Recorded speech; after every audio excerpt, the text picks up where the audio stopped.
تو ویسے بھی قرآن کے اندر ہے وَمَن يَتَّقِ اللَّهَ يَجْعَل لَّهُ مَخْرَجًا وَيَرْزُقْهُ مِنْ حَيْثُ لَا يَحْتَسِبُ وَمَن يَتَوَكَّلْ عَلَى اللَّهِ فَهُوَ حَسْبُهُ۔ جو اللہ سے ڈرتا ہے تو اللہ تعالیٰ اس کے لیے نجات کا راستہ پیدا کر دیتا ہے، مگر کس کے لیے؟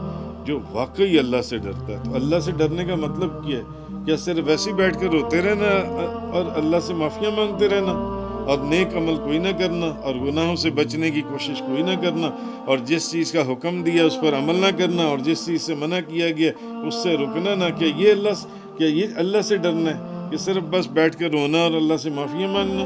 نہیں، اللہ سے ڈرنے کا مطلب یہ بھی ہے کہ جس چیز کا اللہ نے حکم دیا اس کے اوپر عمل کیا جائے، جھوٹ بولنے سے منع کیا تو جھوٹ بولنے سے رکا جائے، سچ بولنے کا حکم دیا تو سچ پر بولا جائے، نماز کا حکم دیا تو نماز پڑھی جائے، جس چیز سے روکا ہے زکوٰۃ کا حکم ہے تو زکوٰۃ دی جائے، سود سے روکا ہے تو سود سے رکا جائے۔ تو جو بندہ اللہ کے احکامات کے اوپر عمل کرتا ہے، جس چیز کا حکم دیا اس پر عمل کرنا، جس چیز سے روکا ہے اس سے رک جانا، وہ بندہ اللہ سے ڈرنے والا ہے، وہ بندہ اللہ سے ڈرنے والا ہے۔